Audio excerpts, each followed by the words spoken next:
Shalom, selamat pagi jemaat Tuhan. Berjumpa kembali dalam doa pagi online. Masih dalam suasana Natal, mari datang bawa hati kita. Natal di hatiku.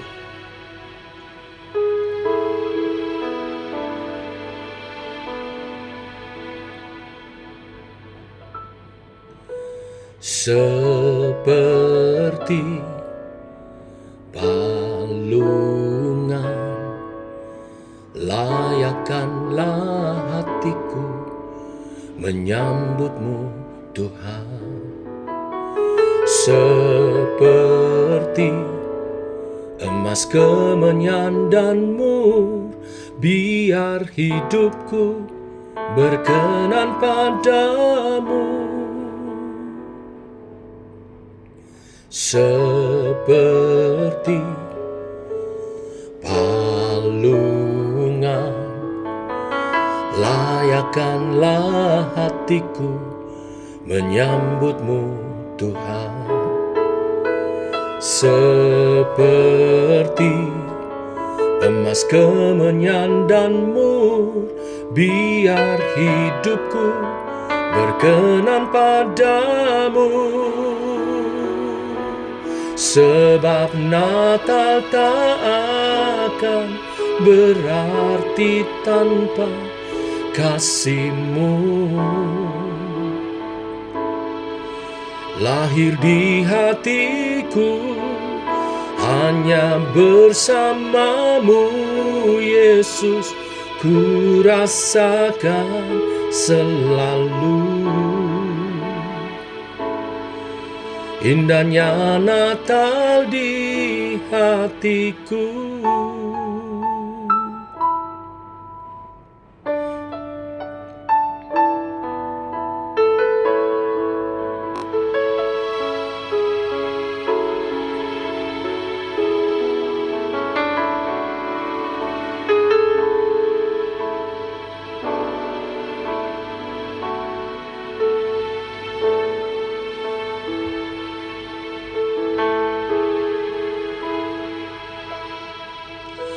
Seperti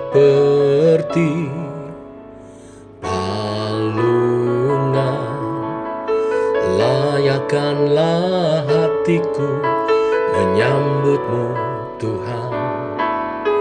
Seperti emas kemenyan dan mur, biar hidupku berkenan padamu. Sebab Natal tak akan berarti tanpa kasih-Mu.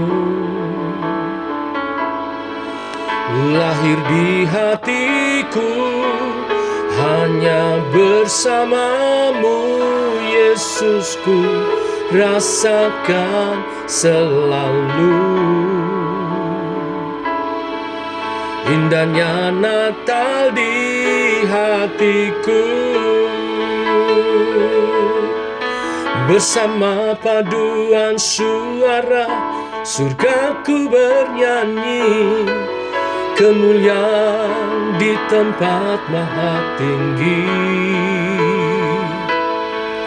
dan damai sejahtera di antara manusia yang hidupnya berkenan kepadamu.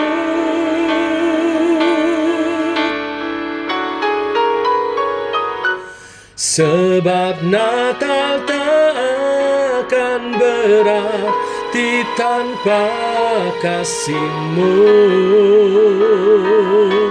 Lahir di hatiku hanya bersama-Mu, Yesusku, rasakan selalu.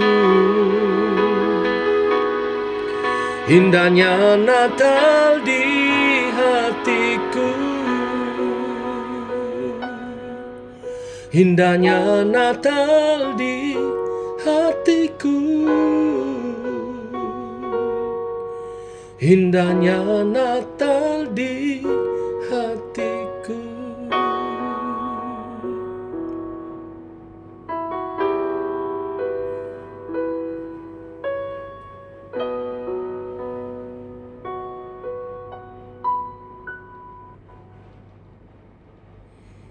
Tiba waktunya untuk kami merenungkan firman-Mu.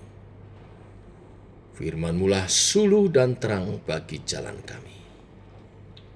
Terangi langkah jalan kami, Tuhan. Tuntun oleh kebenaran firman yang sebentar kami renungkan. Dalam nama Tuhan Yesus Kristus. Amin. Bapak Ibu, kita hari ini merenungkan firman Tuhan tentang orang Majus yang menyambut kedatangan Mesias. Matius 2 ayat 1 sampai yang ke-12. Demikian firman Tuhan. Sesudah Yesus dilahirkan di Betlehem di tanah Yudea pada zaman Raja Herodes, datanglah orang-orang Majus dari timur ke Yerusalem dan bertanya-tanya, di manakah dia, raja orang Yahudi yang baru dilahirkan itu? Kami telah melihat bintangnya di timur dan kami datang untuk menyembah dia. Ketika Raja Herodes mendengar hal itu, terkejutlah ia beserta seluruh Yerusalem.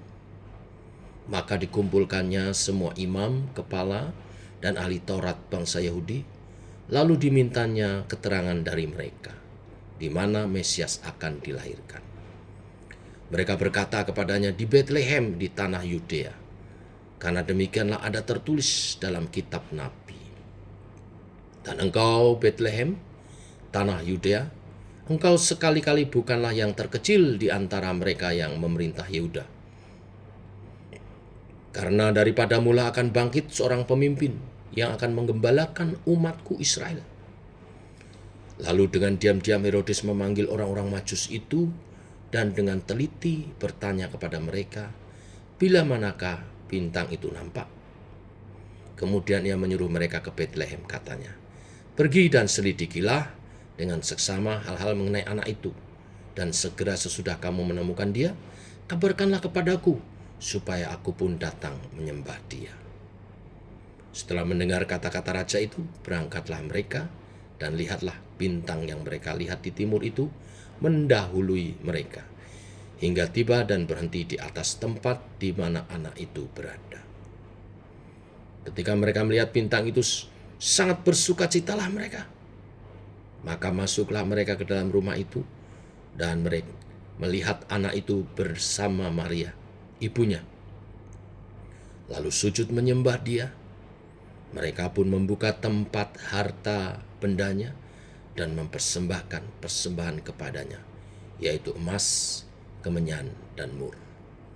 Dan karena diperingatkan dalam mimpi supaya jangan kembali kepada Herodes, maka pulanglah mereka ke negerinya melalui jalan lain. Sampai di sini pembacaan kita. Bapak Ibu, firman Tuhan pagi hari ini kita belajar dari sikap hati orang Majus yang mengajarkan kepada kita 3 hal. Yang pertama, orang Majus menjadi simbol pencarian kebenaran. Mereka datang dari timur, melambangkan bangsa-bangsa di luar Israel yang mencari Allah. Bukan hanya orang Yahudi, tetapi bangsa-bangsa di luar Israel pun mencari Allah. Karena memang juru selamat yang lahir adalah juru selamat dunia. Orang Majus menjadi simbol pencarian kebenaran. Dalam kehidupan kita, mari kita selalu rindu akan kebenaran dan mencarinya. Maka saudara akan bertemu dengan sang kebenaran itu. Seperti Yesus berfirman, akulah jalan dan kebenaran dan kehidupan. Mereka yang mencari kebenaran dengan sungguh, hati nuraninya akan dituntun kepada Yesus Juru Selamat. Yang kedua, orang Majus bicara tentang motivasi yang murni. Mereka mencari untuk menyembah, bukan untuk tujuan pribadi atau politik. Maka saat bertemu, reaksi yang utama adalah sangat bersukacita. Ini menunjukkan ketulusan hati. Orang yang bersukacita karena menemukan apa yang dicarinya, itu mencari dengan ketulusan hati. Di Natal ini kita sudah melewati 1 hari, tetapi motivasi kita dalam merayakan Natal akan terlihat setelahnya. Saya berharap setiap kita merayakan Natal dengan kemurnian hati karena rindu menyembah Tuhan. Penyembahan itu kita nyatakan dalam bentuk pelayanan kita. Sebagian jemaat terpilih sebagai panitia. Itulah penyembahanmu, melakukan tugas pelayanan kepanitiaanmu. Maka engkau memberi yang terbaik, engkau melatih yang terbaik, engkau melakukan pelayanan itu yang terbaik. Dan saya berharap melalui pelayananmu engkau berjumpa secara pribadi dengan Tuhan. Dan hasilnya seperti orang Majus ini, sukacita yang penuh. Karena telah dilayakkan untuk bertemu Tuhan, melayani Tuhan. Maka yang ketiga, orang Majus itu juga berbicara tentang persembahan yang bermakna, yang berharga. Ketika mereka menjumpai bayi Yesus, mereka mempersembahkan emas, kemenyan, dan mur. Tadi yang kita nyanyikan. Emas melambangkan persembahan yang sangat berharga. Emas berarti mempersembahkan emas berarti mengakui Yesus sebagai Raja yang penuh kemuliaan. Mempersembahkan sesuatu kepada Raja adalah yang terutama emas. Dan orang-orang Majus ini datang mempersembahkan emas yang paling berharga. Biar kita juga belajar dalam memberi kepada Tuhan, berilah yang terbaik, yang paling berharga. Jangan yang sisa-sisa. Persembahan persepuluhan kita hendaklah yang sulung dari semua berkat yang kita terima. Yang sulung kita sisihkan lebih dahulu untuk kita persembahkan sebagai persepuluhan. Persembahan syukur yang lain pun kita beri persembahan yang terbaik. Jangan yang sisa-sisa. Tenaga, pikiran, ya segala sesuatu yang dari Tuhan kita persembahkan kembali yang terbaik. Lalu persembahan yang kedua, kemenyan, yaitu dupa harum yang melambangkan tutur kata, sikap perbuatan yang terpuji dan ibadah yang menyenangkan hati Tuhan. Saat kita datang beribadah, tujuan kita hanya menyenangkan hati Tuhan, ya, bukan yang lain-lain. Maka kita memuji dengan rasa syukur kepada Tuhan, memuji dengan syukur, ya, menyembah dalam roh dan kebenaran. Korban pujian kita naikkan. Apapun pergumulan kehidupan kita, saat kita memuji Tuhan, kita fokuskan hati kepikiran kita bagi Tuhan, penuh sukacita. Itu seperti dupa yang dibakar sebagai dupa yang harum memenuhi ruang maha suci, memberi keharuman bagi Tuhan. Biarlah puji-pujian penyembahan kita memuliakan Tuhan. Dan yang ketiga adalah mur. Mur adalah lambang kematian, menunjukkan kesetiaan kepada Yesus sampai seumur hidup kita. Memang mur ini juga melambangkan bahwa bayi yang akan lahir akan mempersembahkan hidupnya, mengorbankan hidupnya untuk mati bagi kita. Tetapi bagi kita juga, kita belajar mempersembahkan hidup kita dengan setia sampai mati, sampai umur kita selesai di dunia ini, dan kita boleh diperlayak berjumpa dengan Tuhan. Biarlah kebenaran firman hari ini memberkati kita, memaknai Natal lebih dalam lagi. Setelah Natal, apa yang kita lakukan? Kita lakukan seperti orang-orang Majus. Yesus sudah lahir, mungkin sudah menjadi anak, tapi orang Majus ini terus mencari Yesus. Ya, pencarian akan kebenaran, maka berjumpa Yesus secara pribadi. Motivasi yang murni, mengekspresikan sukacita yang mendalam saat bertemu Yesus dengan persembahan-persembahan yang berharga. Tuhan memberkati kita semua. Mari kita berdoa. Bapa dalam surga, sesungguhnya Engkau telah memberi yang terbaik.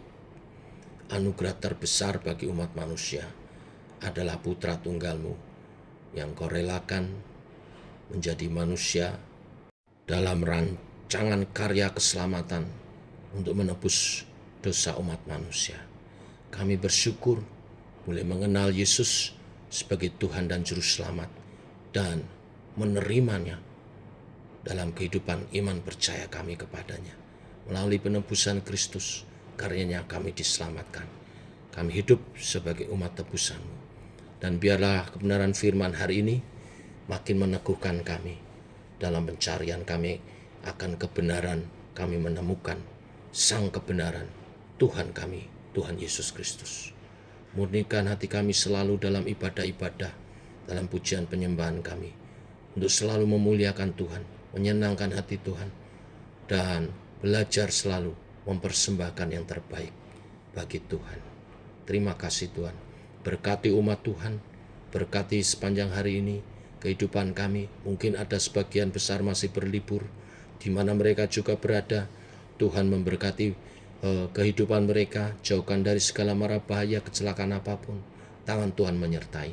Dimanapun kami berada, mereka berada dalam berkat pengasihan dan perlindungan, dan menjadi berkat bagi sesamanya. Di tengah keluarga dan handetolan, bersilaturahmi, menyatakan kemuliaan Tuhan sebagai kesaksian hidup yang baik. Terima kasih Tuhan. Dan biarlah sepanjang hari ini kami hidup memuliakan Tuhan. Berkat Tuhan dilimpahkan. Dalam nama Tuhan Yesus kami berdoa, kami bersyukur. Amin. Bapak Ibu, demikian doa pagi kita. Selamat pagi, selamat berlibur, Tuhan memberkati. Shalom.